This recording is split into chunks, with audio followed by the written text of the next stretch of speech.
теме заработков. Даже Фрэнсис Нганну, чемпион UFC в тяжелом весе, говорил, что ему приходится занимать деньги на лагерь, проводить вот эти кемпы для подготовки к боям, уже будучи чемпионом UFC, что само по себе ненормально.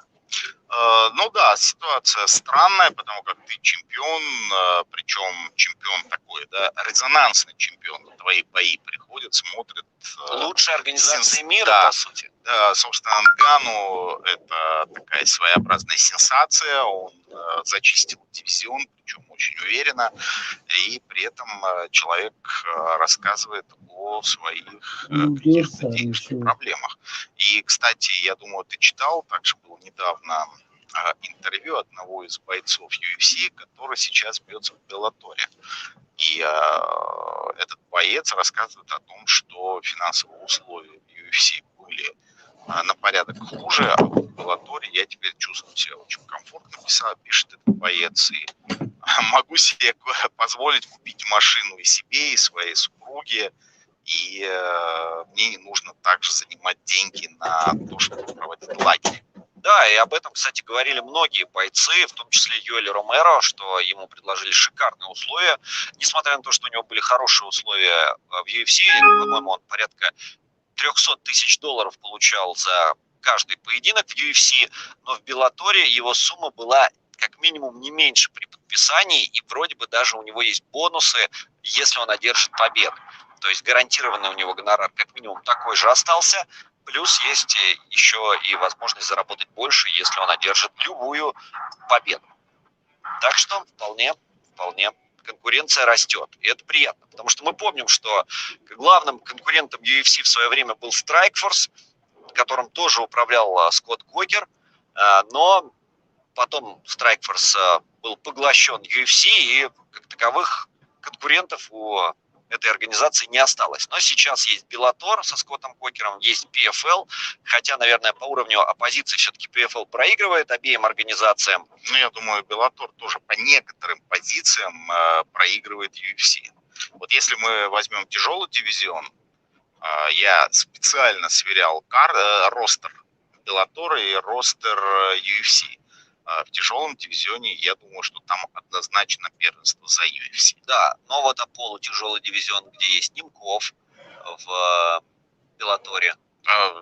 Конкурентно. Да. Конкурентно, я имею в виду, что бойцы из Беллатора вполне могут оказать конкуренцию бойцам из UFC. Средний вес тоже. Средний вес, да, согласен. Анатолий Токов, например, вот хотелось бы его увидеть против бойцов UFC, потому что действительно парень очень одаренный, лучший средневес России, на мой взгляд. Боец, который абсолютно точно превосходит любого из бойцов любой организации в нашей стране. Но при этом надо также отдать должное его оппоненту на прошедшем турнире Bellator, то есть вот выступил на равном, да. Оппонент Токова был на коротком уведомлении. Токов сам 2 года не выступал, у него был простой, можно списать на это. Но бой был равный, и по мнению некоторых специалистов, Токов бой не выиграл. А ты, кстати, как посчитал? Ну, сложная такая задача. Вот, по моим ощущениям, там ничья была. Смотри, там было 3 раунда. Ничья, то есть какой-то раунд ты ничейным посчитал. Ты знаешь как, какой-то раунд я посчитал ничейным, ну и вообще общее такое впечатление сложилось, что вот не было преимущества, вот не было такого, знаешь, перебивания в стойке, например, или доминирования в партере. Да, доминирования, согласен, не было, но если вот смотреть по микроэпизодам, работы у сетки, переводами в партер, контролями в партере, то я бы отдал первый и второй раунд. Первый раунд точно отдал бы Анатолию, второй с меньшим преимуществом, но тоже Анатолию. И только третий раунд отдал бы его сопернику. Третий раунд, да, мне кажется, что Анатолий Токов проиграл. Но при этом первый, второй, как мне показалось, сделал абсолютно достаточно для того, чтобы выиграть. Но я согласен, что ждали другого выступления от Токова. Тем не менее, нужно, я думаю, что रायपुरा сделать फरामोश такую रखनी скидку на то, что Токов не выступал 2 года, и Простой абсолютно точно сказался. Ну что ж, ждем следующий поединок. Там разминаются у нас ребята. Как только они выйдут, мы, я думаю, продолжим.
Ой, Саша, ладно.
Криштиану Роналду, Лионель Месси, это все бойцы, которым уже 35 и больше. Да, но бойцы в смысле, что они бьются.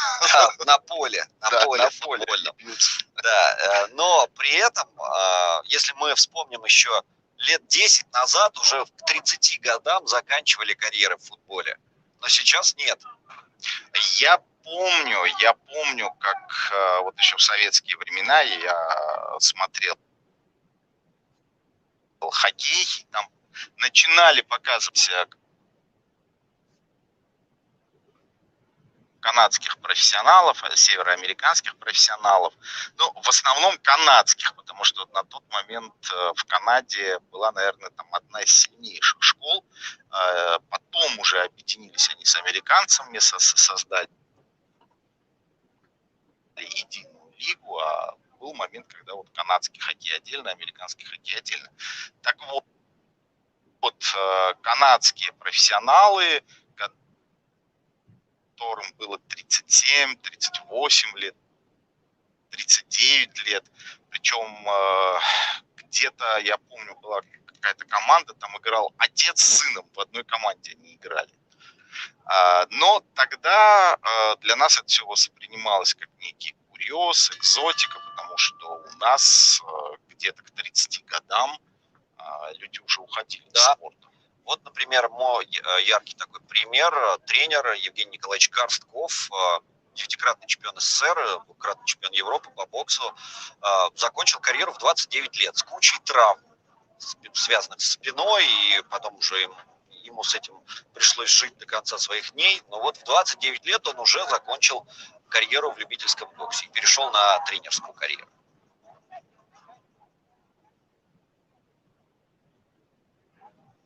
Ну а тем временем у нас первый раунд завершен, и он закончился в партере. Джулия Бат перевела Кейтлин Ян, там какое-то время ее контролировала, таким образом забрав концовку. Вот тот самый момент перевода.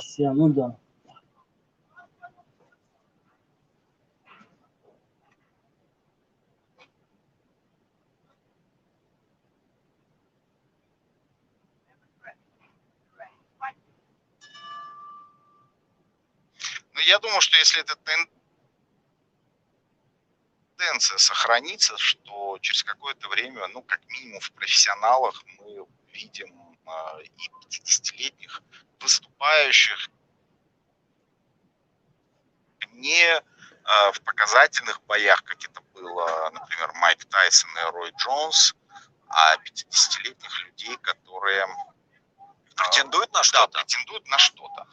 Выступают, во всяком случае, конкурентно выступают. Ну вот здесь еще вопрос, получат ли они лицензии. Пока нет, пока об этом разговор не идет. Я имею в виду, что если сохранится эта тенденция, то там лет через 10-15, учитывая, какие будут достижения медицины, фармакологии, продолжительность жизни, которая, как это ни странно, вот как бы человечество не старалось, но продолжительность жизни, она все равно растет, не уменьшается. Нет такого, что там в 80-е годы люди доживали до 70 лет, а вот сейчас в наше время еле-еле до 60 дотягивают. Нет, в каких-то регионах это есть.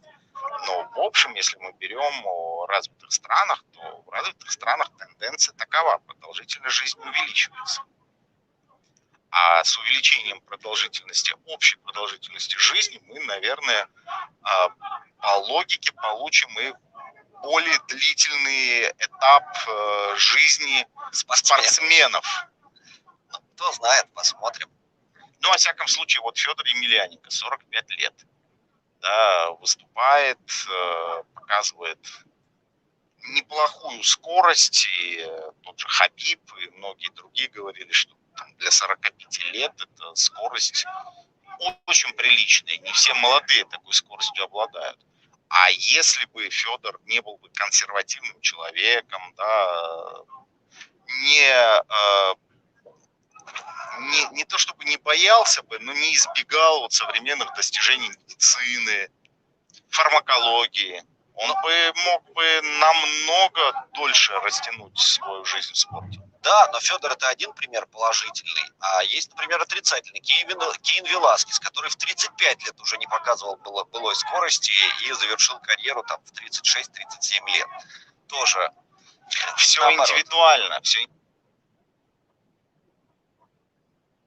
индивидуально, но опять же, да, мы говорим о тенденции. Если эта тенденция сохранится, то таких людей, которые в 45, в 43, в 42 года неплохо выступают и, самое главное, не теряют свой потенциал по скорости, по выносливости, их будет больше. Да, как, например, Даниэль Кармье, который к 40 годам только раскрылся. Ну и снова у нас партер, Джулия Бат сверху. Пытается плечом действовать здесь. Но и второй бой с Миочичем, я все-таки думаю, что там был курьез. Он вполне выигрывал в этом втором бою. Кто, Миочич? Нет, Кармье. Кармье во втором поединке абсолютно точно выиграл, причем он даже лучше его вел, чем первый бой, где он проигрывал, как мне показалось, и там шальной удар, там повезло, что Кармье выиграл. А во втором он абсолютно точно побеждал. Да, но тут как раз случилось ровно наоборот. Да. Карма.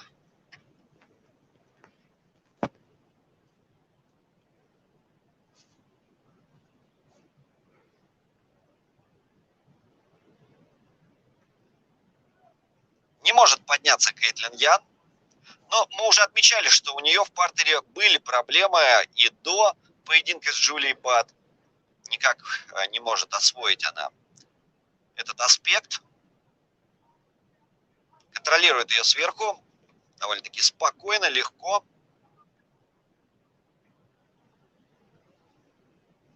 Наносит удар. Ничего опасного, по сути, для Кейтлин Ян здесь нет. Она не пропускает тяжелые удары, но при этом и не выигрывает эпизод, поскольку находится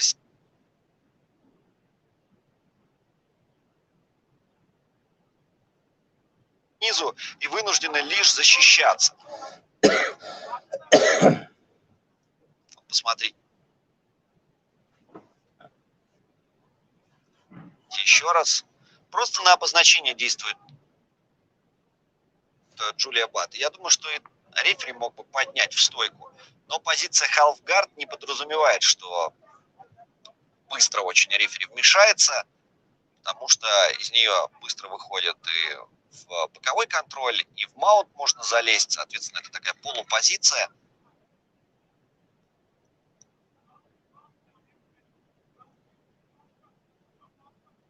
Но удары лишь на обозначение. Раунд завершен.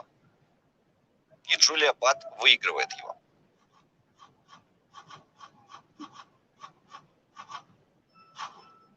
Да, я думаю, не помешали бы такие рекомендации активнее вмешиваться судьям вот в таких ситуациях, если ничего не происходит, и поднимать спортсменов в стойку. Я помню, что какой-то промоушен в свое время вводил правило 20 секунд. То есть, когда бойцы оказывались в партере, если в течение 20 секунд не происходило ничего активного, я имею в виду не такую активность, которую сейчас демонстрировали девушки, а реальную активность нанесением тяжелых ударов, то рефери был обязан поднять стойку. И это действительно сказалось на смотрибельности самого турнира. Было интересно. Очень часто вот такие поединки сушатся именно из-за партера, когда бездействуют бойцы. Я не говорю о том, когда действительно выходят на какие-то опасные приемы, когда ground and pound во всей красе проявляется. Опять же, мы понимаем, что нужно какое-то время, чтобы улучшить свою позицию и выйти на прием. Не все базовые борцы и не все могут в полете сформировать своего оппонента таким образом, что он приземлится сразу на прием. Да? Это понятно, но вспомним, например, того же Хабиба. Разве когда-нибудь в партере он действовал скучно? То есть это всегда было интересно. Но Хабиб доминировал в партере. Да, то есть если Хабиб переходил к партеру, переводил своего оппонента, мы понимали, что вот сейчас, по всей видимости, все закончится, потому что Хабиб не лежал, не думал, а что бы мне сейчас предпринять. Он четко очень знал, что ему нужно делать. Да? Забирал две ноги. закрывал замок, после чего уже освободиться было практически нереально. Дальше он наползал и, собственно, переходил уже к атаке, либо удушающий брал, либо какой-то другой прием делал.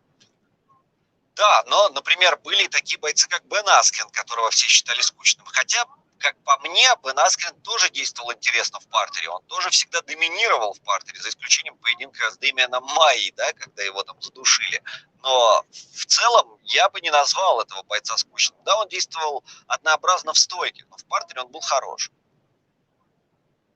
В общем, партеру рознь. Вот сейчас абсолютно ничего не происходит, какая-то позиционная возня, и ничего осмысленного там нет. Понятно, что БАТ не в состоянии что-то радикально предпринять, она может вот так вот контролировать, наверное, долго может контролировать. Она может быть и в состоянии что-то предпринять, но она сама не рискует. Она предпочитает работать по этажам, просто обозначая удары и выигрывая эпизод.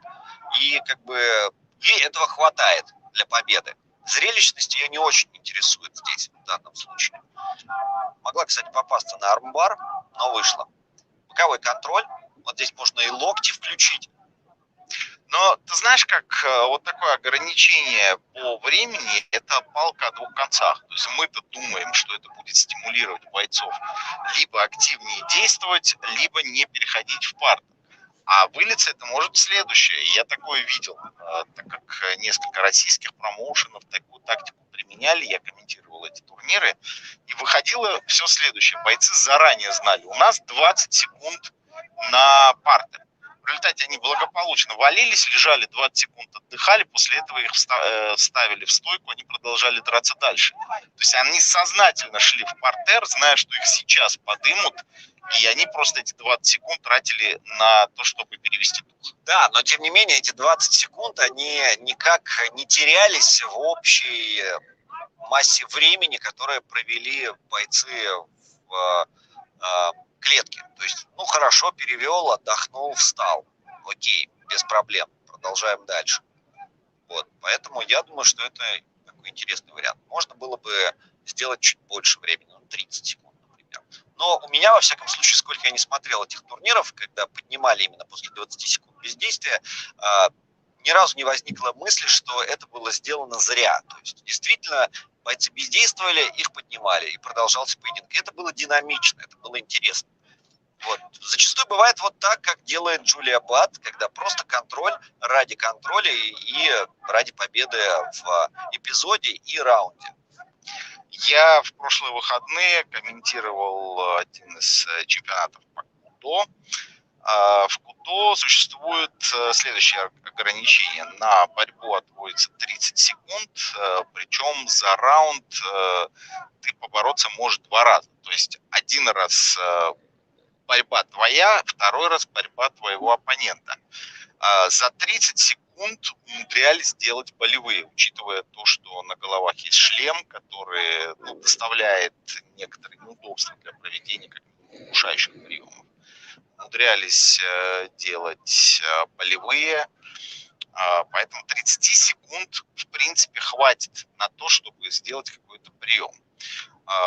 Джитсеры, кстати, бы с этим не согласились. Им многим и 5 минут не хватает. И говорят они, что как раз вот старые правила были лучше, когда просто давали 20 минут времени, и за эти 20 минут успевали провести какой-либо прием. Ну, я понимаю, что для них лучше, чтобы больше отводилось время на борьбу, потому что им можно лежать совершенно спокойно, не пускать своего оппонента и что-то.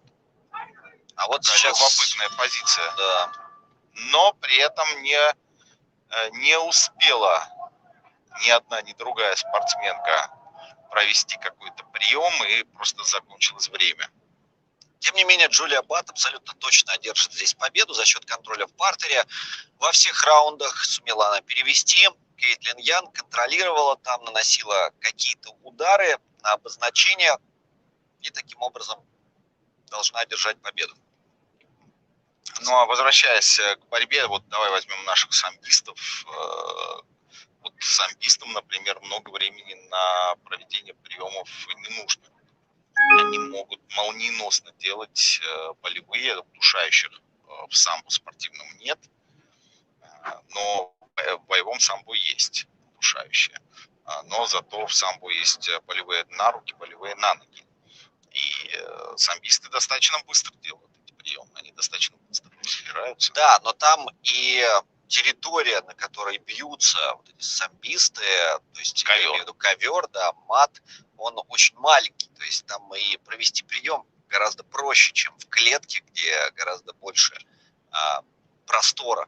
Но я думаю, что диаметр и вообще площадь этого борцовского ковра, она приблизительно соизмерима с ковром, с пространством октагона. Явно нет, явно меньше. Можем просто открыть, вот сейчас будет пауза, посмотрим. Да. Октагон, я могу сказать, он в диаметре, вот те, которые считаются боевыми, они метров 10 приблизительно.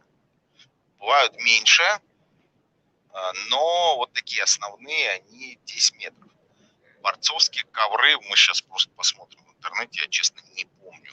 От 6 до 9 метров для самбо. Для самбо от 6 до 9 метров. То есть 9 метров, 10 метров это приблизительно соизмеримо. Но с ковра ты можешь уползти, причем сделать это таким образом, что ты не будешь оштрафован. А из октагона ты никуда не уползешь, тебя прижмут к клетке, и не факт, что эта клетка тебе поможет. Да, но вот, например, если от 6 до 9, то есть может быть и 6 метров, а вот в UFC октагон 9,75, то есть это 10 метров, и уже как бы это весомая разница.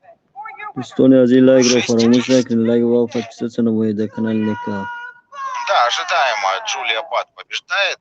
Но я так понимаю, что 6 метров это все-таки ковры для юношей и юниоров.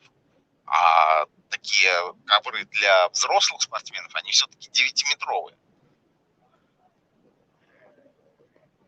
Сама рабочая площадь ковра, на которой происходит латки, это вот от 6 до 9 метров, а сам ковер размером от 11 до 14 метров. То есть там же площадь, где они борются еще, только учитывается.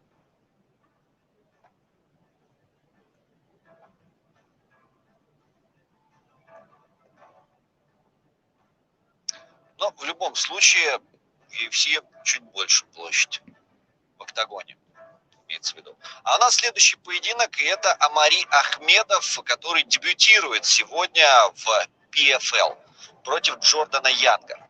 Кстати, еще один боец UFC. Да, который, к сожалению, в UFC так и не раскрылся.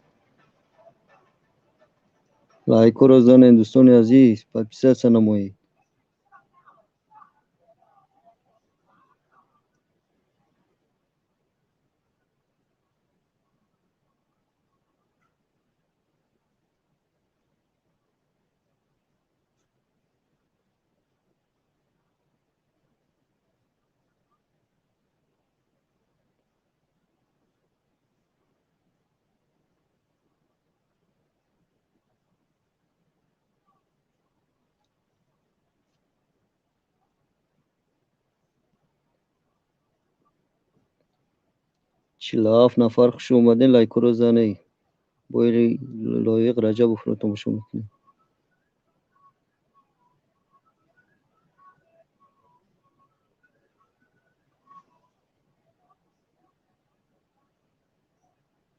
قریب اومده سر میشه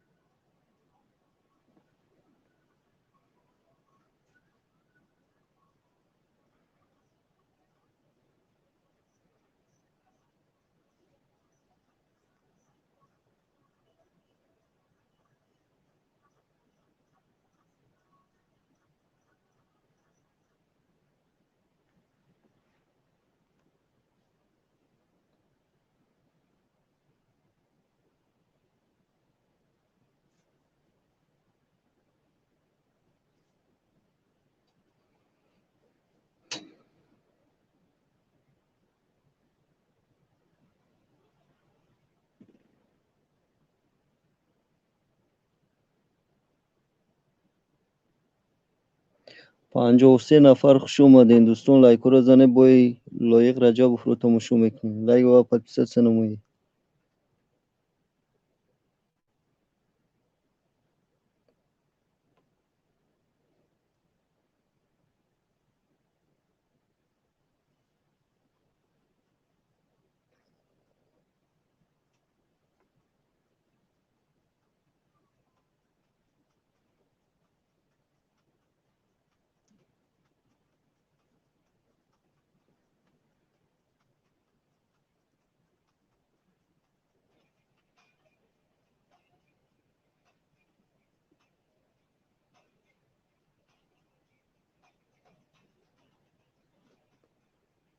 All right, fight fans, it is time.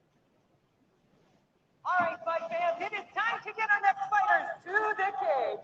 Introducing first, Jordan Young.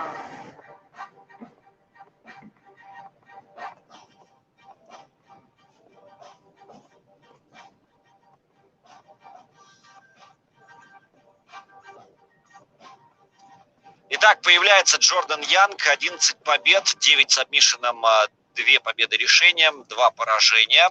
26 лет этому парню, 193 сантиметра его рост, представляет команду American Top Team. В 16 лет стал победителем турнира по джиу-джитсу в Лас-Вегасе и после этого 2 года спустя перешел в ММА. Дебютировал в 2014 году и до 2019 горечи поражений не знал. 7 поединков провел в Беллаторе, в 6 одержал победы. Последний бой на Bellator 233 проиграл решением судьи Юлиусу Англикасу. Затем дебютировал в PFL, на 5-м турнире в июне уступил решением Тому Лоулеру. А вот и Омари Ахмедов, 34 года, родом из Махачкалы, прозвище Росомаха. 21 победа, 7 нокаутом, 6 сабмишенами, 8 решением, 6 поражений, 2 поражения нокаутом, 2 сабмишенами, 2 решения. В детстве занимался вольной борьбой, позже освоил ушу саньда, дважды становился чемпионом России по панкратиону и армейскому рукопашному бою, где стал мастером спорта международного класса, является чемпионом Дагестана по боевому самбо. В 2010 году дебютировал в ММА, с 2013 по 2021 выступал в UFC. Последний бой проиграл Брэду Таваресу. Тренируется также в American Top Team вместе с Магомедом Магомедкеримовым, который его часто секундирует. Работает в стойке, активно использует удары с разворотов. Ну и, в принципе, не сказать, что очень любит бороться Омари Ахмедов.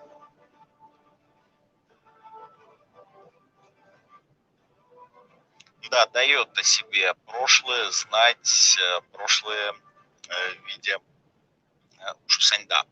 Да, ударной дисциплины, которую иногда так называют китайским, тайским боксом. Но, конечно же, это чисто внешняя какая-то схожесть. На самом деле совершенно другое единоборство, построенное на других принципах. He is a submission specialist. Standing at 6'4", he officially weighs in at 206 pounds. In 13 professional bouts, he has a record of 11 victories and 2 defeats, with 9 wins by submission. Fighting out of Coconut Creek, Florida, here is Jordan Young. His opponent, fighting out of the red corner, he is a freestyle fighter. He stands at 6 feet tall and weighs in officially 203 1/2 pounds. In 28 professional bouts, he has a record of 21 victories, 6 defeats, and 1 draw, with 13 wins by way of stoppage. Fighting out of Dagestan, Russia, here is Омари Ахмедов. Your referee in charge, Gary Copeland.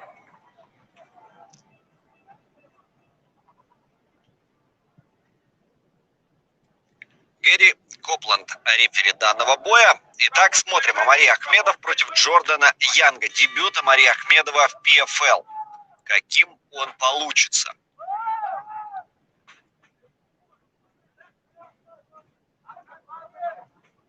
Лоу-кик в исполнении Янга. Тем же отвечает Ахмедов. Но обратите внимание, насколько лоу-кик Ахмедова было резче и острее. Да, в стойке, конечно, Ахмедов хорош.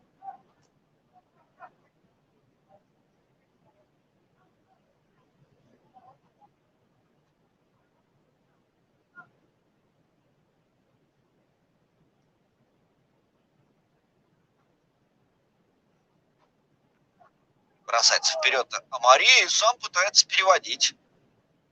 Подхватил одну ногу. Оказался у сетки Джордан Янг. Ему здесь придется защищаться. Ну, я думаю, для базового вольника такая стратегия, она вполне объяснима, логична. Накидать ударов и войти в борьбу, что, собственно, Амари делал. Но на самом деле Амари можно довольно-таки условно назвать базовым вольником. Он там особо никакого успеха не добился и очень быстро перешел на Ушу Сайнда. Я понимаю, что успеха не добился, но тем не менее какую-то вот базу, да, основы единоборств мы ставили именно в вольной борьбе. Тем не менее, такой борец, как Крис Вайдман, довольно-таки легко Амари Ахмедова в партере контролировал, переводил раз за разом и одержал победу в UFC. 78 نفر خوش اومدی. لایک رو فراموش نکنید، подписаться на мой.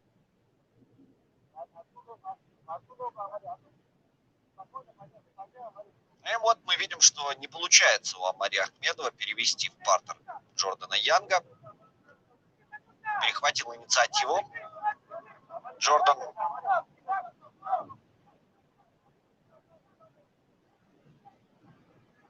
Достает джебом Ахмедов.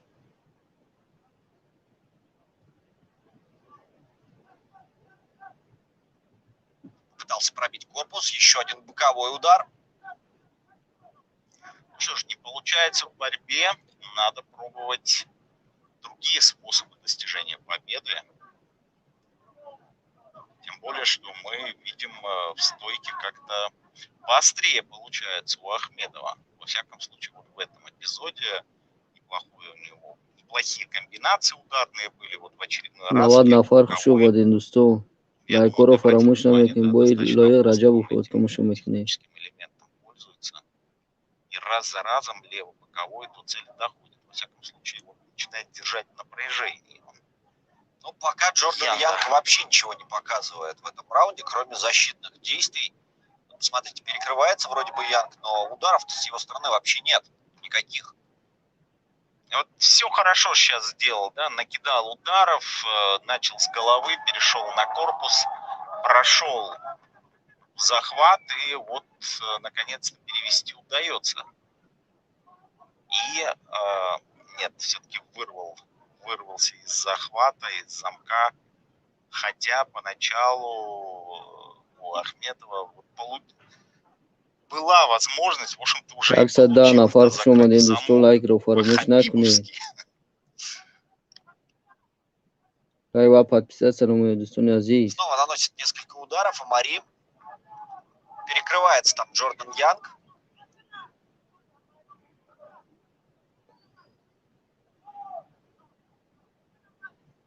Поднимается на ноги. مخلصای لایق رجبو лайк و подписаться на мой. Ну что, будет ли действовать в клинче? Нет. Выбирается. 45 секунд до конца первого раунда.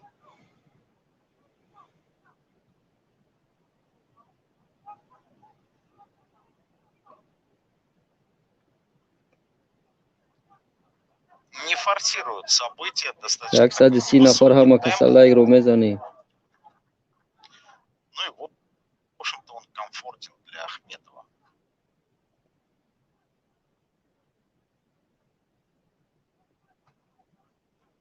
Лоу-кик от Джордана Янга, по сути, наверное, второй или третий удар, но мы видим по статистике 3 удара рукой нанес и 2 удара ногой за весь раунд. Янг. Первый раунд за Амари Ахмедовым явно остается.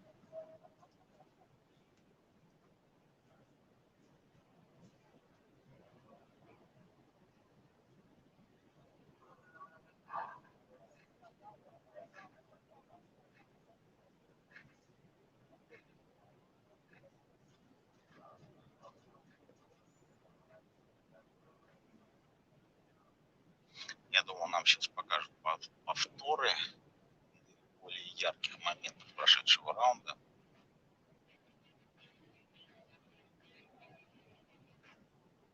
пока что вместо повторов анонса. خوش اومدین دوستان عزیز. 133 نفر خوش اومدین. مخلصای لایق رجب و لایک روزانه پاتیست نمایی.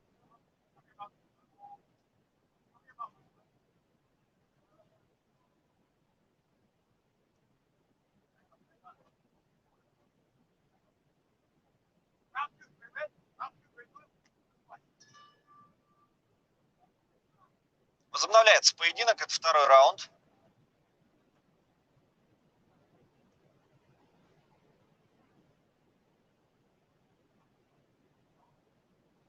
Вбрасывает несколько ударов Амари.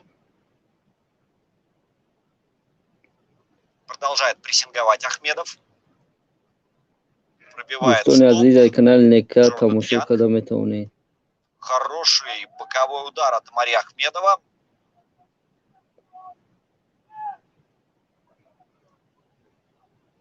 Но здесь как бы не задышать на самом деле Амари. И растратить все силы. Вкладывается в каждый удар Ахмедов.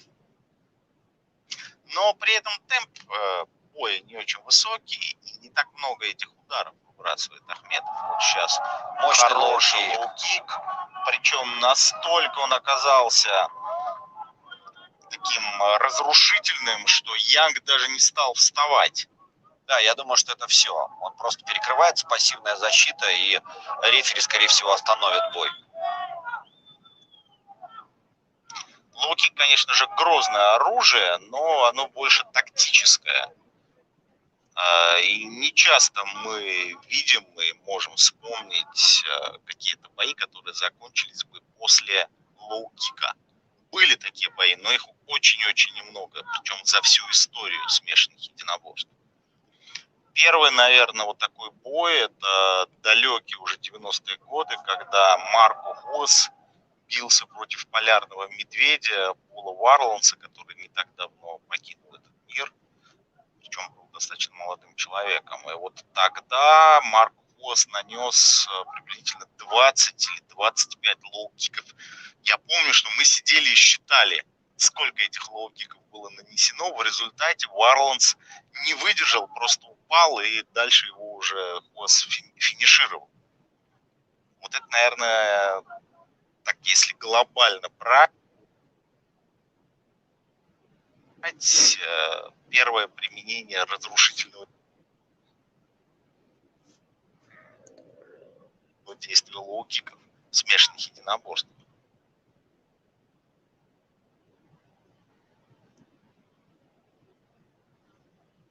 Но мы помним из недавнего, если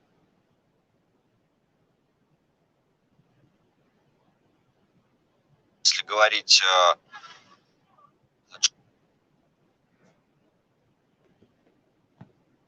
Джастин Гейджи против Майкла Джонсона дрался, когда тоже пробивал там лоу-кики, и Майкл оказывал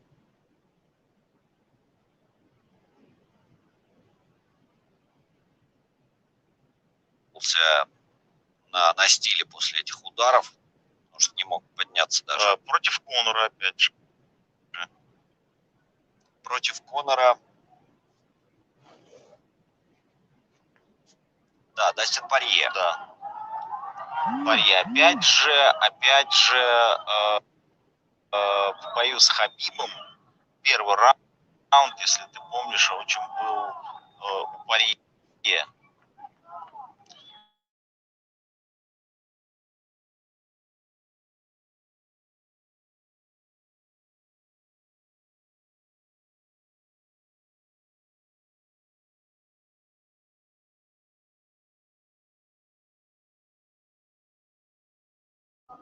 Контролирует, продолжает Мари контролировать своего соперника на канвасе, но задушить никак не получается. Такой неуступчивый Джордан Янг, и вроде бы сам ничего не делает, но и также завершить бой не дает. При этом вот наконец-то встал. Удалось Янгу встать.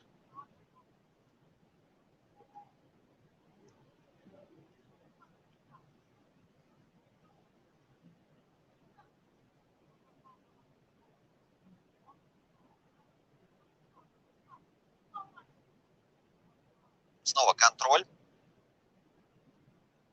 Со стороны на этот раз Янга. Нет, подцепляет он ногу, не переводит в партер. Просто контролирует у сетки. В плане контроля, кстати, у сетки и вообще победы, работая именно только контролируя соперника у сетки, Георгий Кичигин просто любому фору даст. Может все 3 раунда так провести.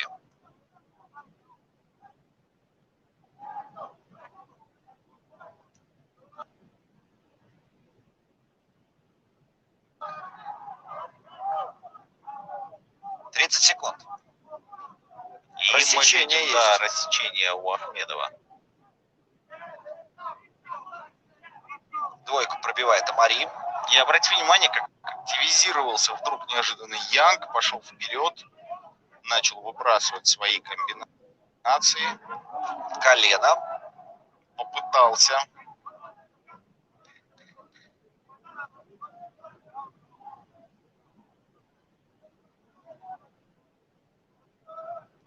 Да, рискованный был достаточно эпизод, когда Ахмедов пошел в захват, пошел в проход, а в этот момент Янг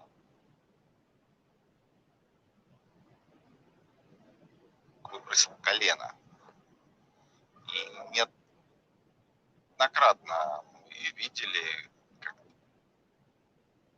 бои заканчивались именно вот после того, как кто-то решает перехватить удар, перехватить ногу, пойти в захват. Обрати внимание, как у Ахмедова разбит глаз. Неожиданно, да? Два раунда контроля, и потом мы видим несколько точных попаданий, и есть уже гематомы и рассечения. И это рассечение будет усугубляться. Ну, благо там 1 раунд нужно достоять. Но, тем не менее, 5 минут. Янг будет целиться именно тут.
Лойка Раджабова Jaguar Paw, что может перевести как лапа ягуара.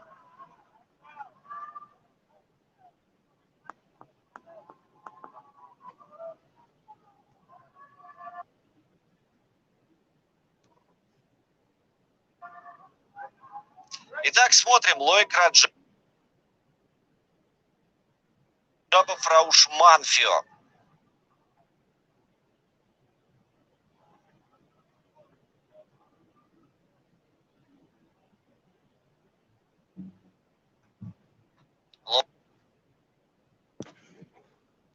Лоу-кик в исполнении Раджабова, пока держится на дистанции. Но при этом обрати внимание.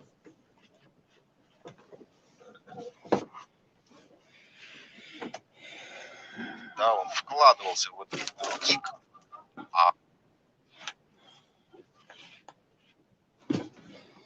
отскочил от Манфио как от стенки. И обратите внимание, как сейчас мощно контратакует Манфио. Да, Манфио говорил в интервью, что прекрасно он знает, на что способен Лойк Раджабов, готовился под него и в том числе с своим другом Шульте и родственником.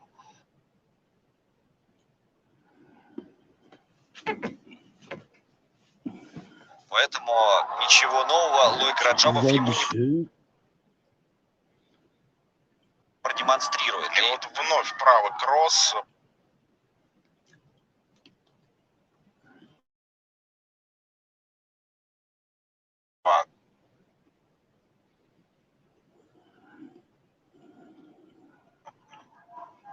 Еще одна двойка.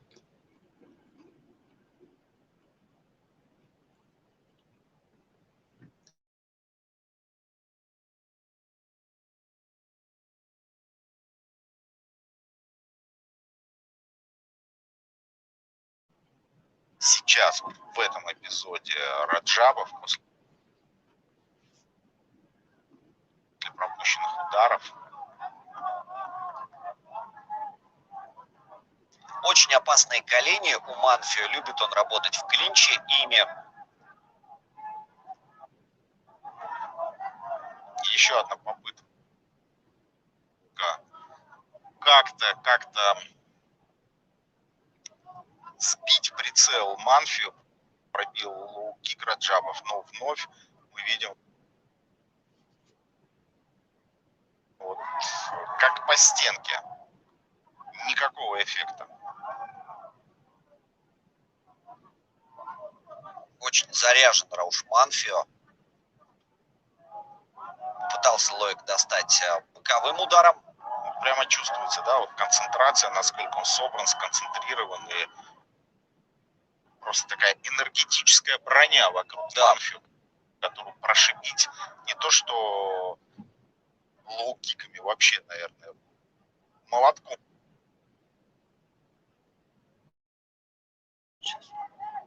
Лойк держится на дистанции.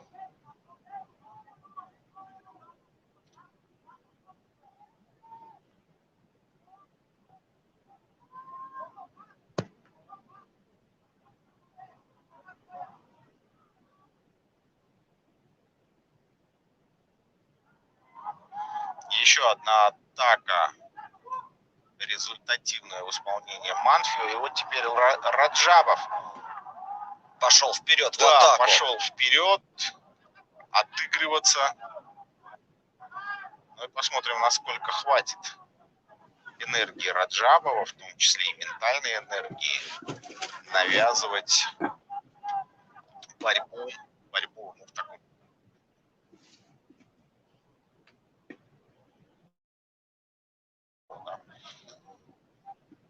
Манфио. Манфио абсолютно хладнокровен, спокоен. Выбирается Рауш Манфио из этого захвата Лойка.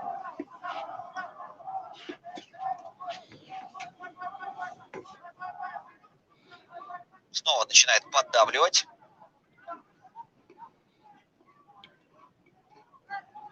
Раджабов не попадает ударом с правой. درصد 24 نفر لایک رو بزنید با این لایق رجب اوفر. Двойка, еще одна от Рауша Манфио. Причем такие длиннющие эти.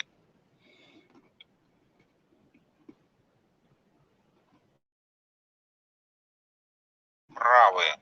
Прямой с дальней дистанции пробивает Манфио и достает. Да. И плотно достает.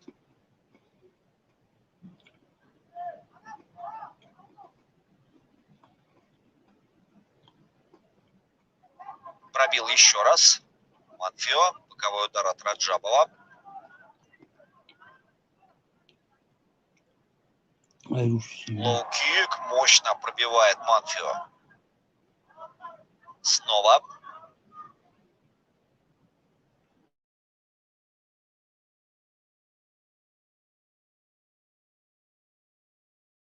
Попытка перевода. Нет, неудачно. Лоик Раджабов, тем не менее, оказывается у сетки. 850 نفر لایک رو هم کسا میزنید. И как развернулся, да, легко. Очень легко. Да, конечно же, с дистанции сейчас выгоднее работать Манфио, что он, собственно, и делает. И хай-кик вот сейчас подключил.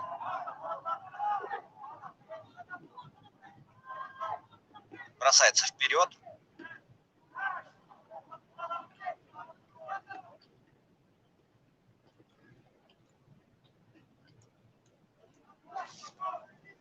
секунд до конца. 170 نفر لایک رو میزنید همه کسا به خاطر لایق رجب بود. От Рауша Манфио. Снова клинч. Вот здесь, кстати, я бы первый раунд отдал бразильскому спортсмену. Я думаю, что однозначно тут все на поверхности.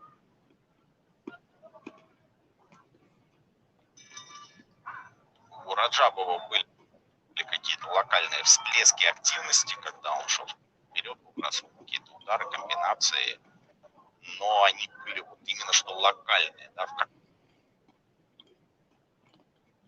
какой-то момент находил в себе силы, аккумулировал энергию Раджабов, взрывался.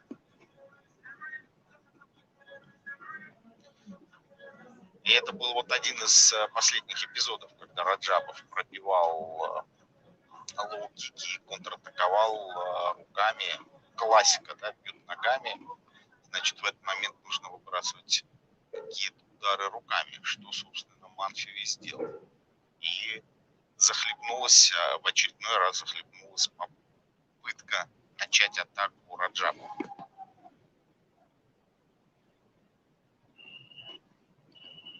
А вот здесь те эпизоды, о которых мы только что говорили, редкие вспышки активности у Раджабова, когда ему удавалось что-то создавать.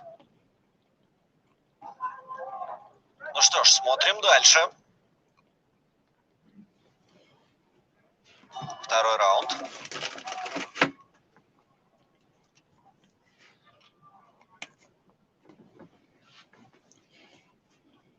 Интересно, что придумает сейчас Лоик Раджабов. Как по мне, его единственный вариант здесь работает за счет скорости. Потому что за счет мощи перебить такого фактурного бойца, как Рауш Манфио, абсолютно бесполезное занятие. آدم مخلصی لایق رجب اوفر لایک میزنیم همه کسا دوستان عزیز. Кстати, мы не сказали, что этим боем, я так понимаю, заканчиваются рейтинговые поединки, и следующие 6 боев, которые нас ждут впереди, это будут именно титульные. Это тоже титульный бой, финал Гран-при. А это тоже, да, Просто он за рамками мейн-карда почему-то оказался, он в андеркарде, но тем не менее это титульный бой, здесь разыгрывается пояс, и это финал Гран-при в легком весе.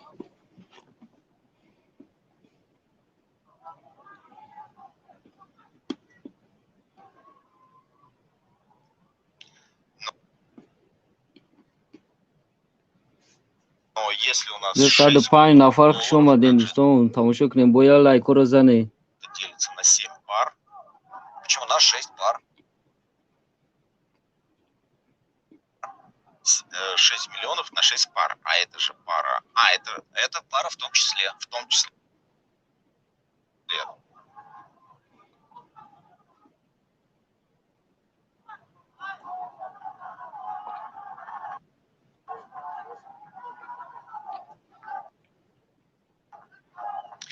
Ну да, я неправильно посчитал. То есть,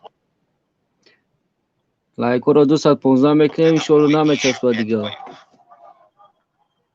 Да, просто в главном карде будут и бои не титульные, как, например, Кларесса Шилдс.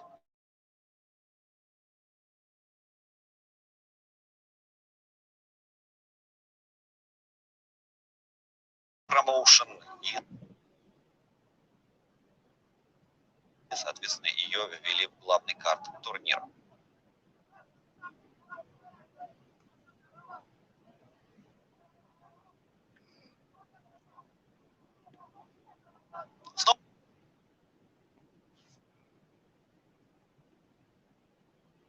Снова контрольно показывает Лоик Раджабов.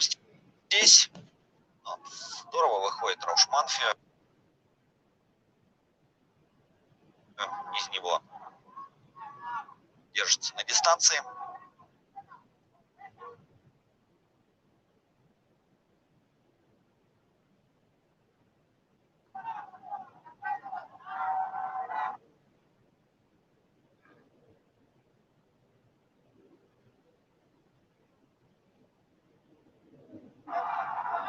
надо сказать, что во втором раунде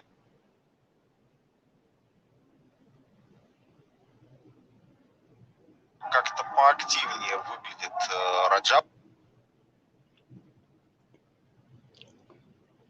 Во всяком случае, вот в этом эпизоде он пошел вперед, удается ему выбрать.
Лойка.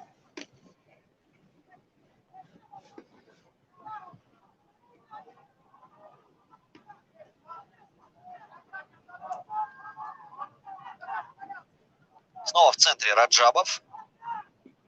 Жена Манфио, Мишель Манфио на наших экранах. Что-то там активно советует.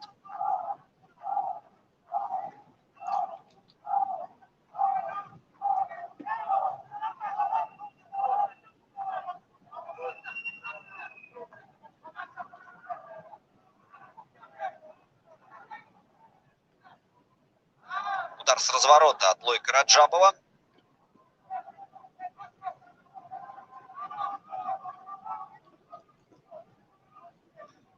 контратаку Рауш Манфи, но очень долго. Очевидно, ему нужна пауза для того, чтобы отдышаться. Вот выбросил удар.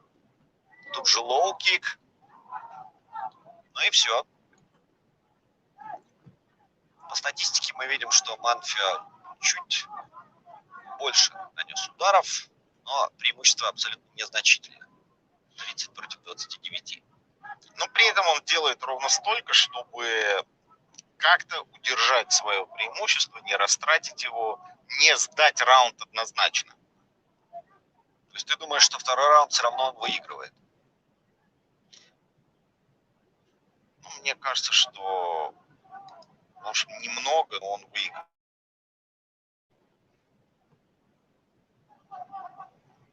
Во всяком случае, я не видел вот каких-то таких разгромных эпизодов в исполнении Раджабова. Да, но мне кажется,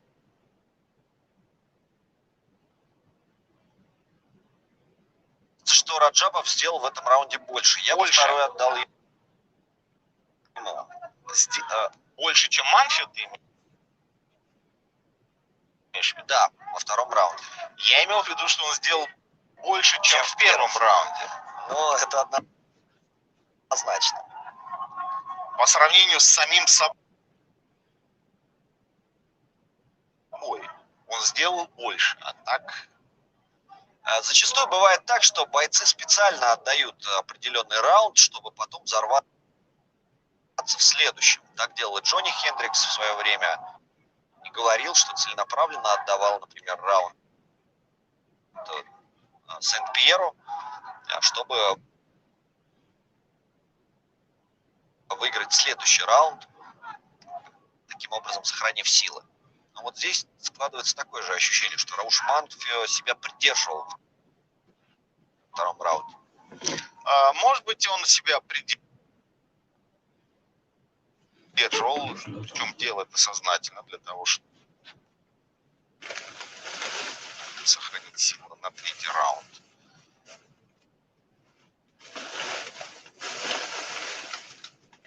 دوستان از این لایک رو دسال میزنی اما کسا لایک رو زنی Но при этом я не могу сказать, что вот был какой-то разгром, были какие-то эпизоды, вот, которые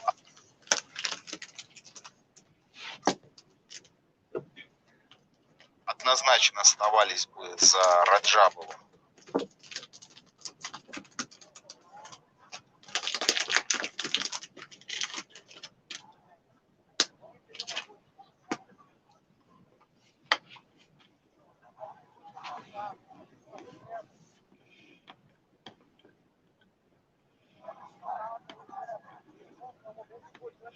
Можно сказать, что равный раунд и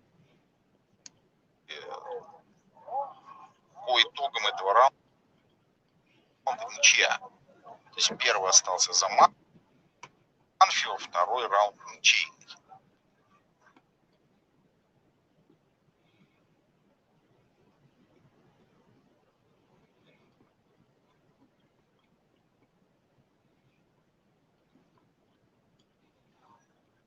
И вот третий будет решающий.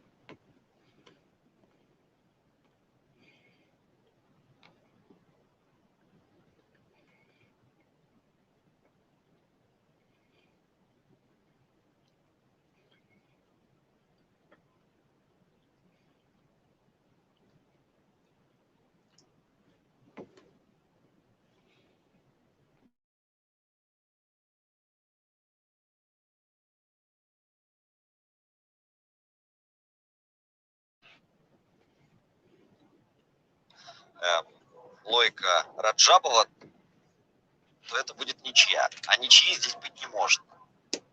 Поэтому я думаю, что все-таки второй раунд они должны были кому-то отдать. Я бы отдал Лойку. И тогда интрига, во-первых, сохраняется. И, во-вторых, это было бы справедливо.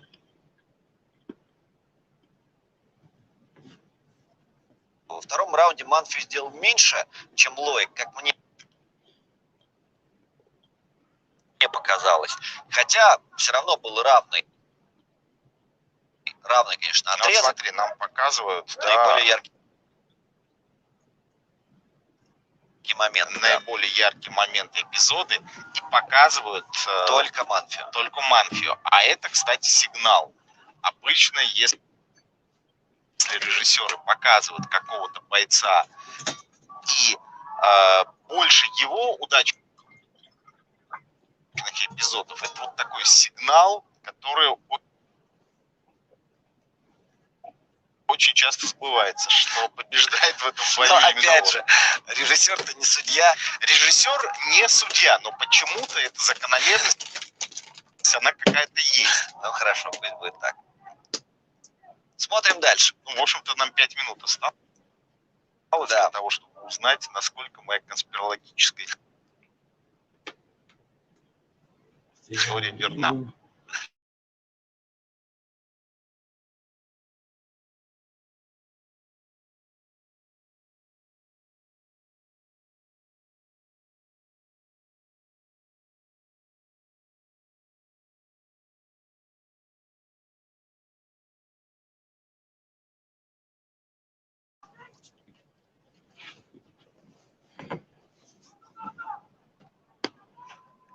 Не попадает здесь же Раджабов.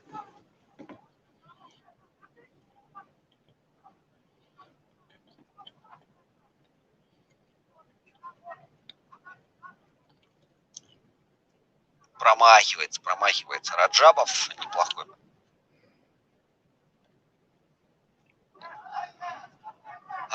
Эпизод с его стороны, но не достал.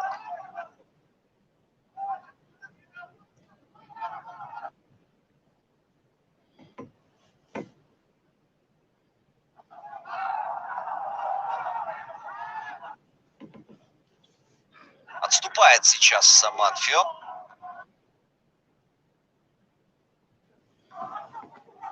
Лоу-кик. Тут же клинч, попытался колено включить Манфио.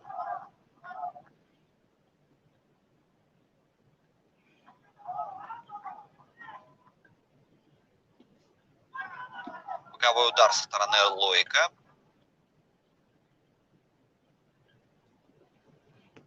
Как-то совсем Манфио отдал инициативу здесь. В третьем раунде.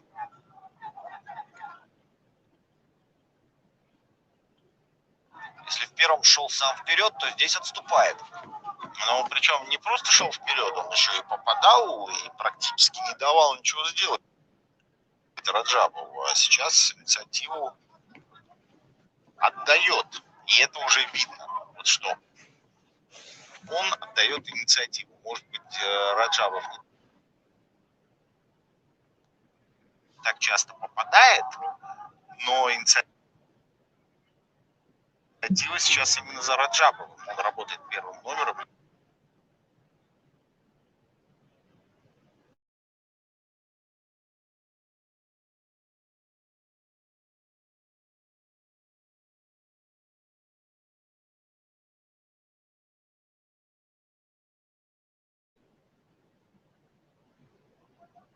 Если Манфио подумал, что бой сделан, то это было преждевременно.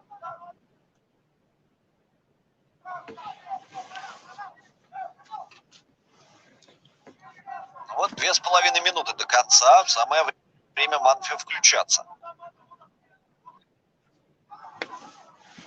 Раджабов идет вперед.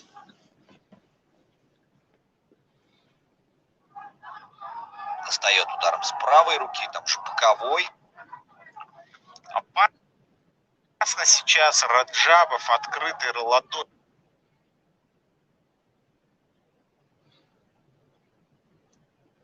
встречает Манфио. Это может закончиться попаданием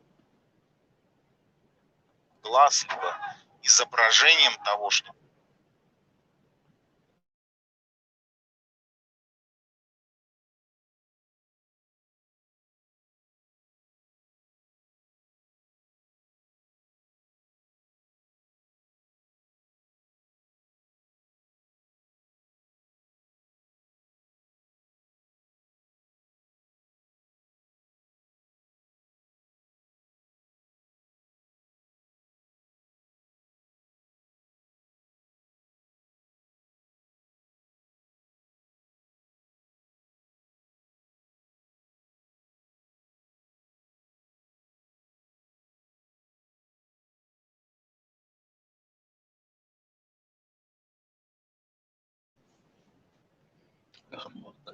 боксе, если есть столкновение головой, то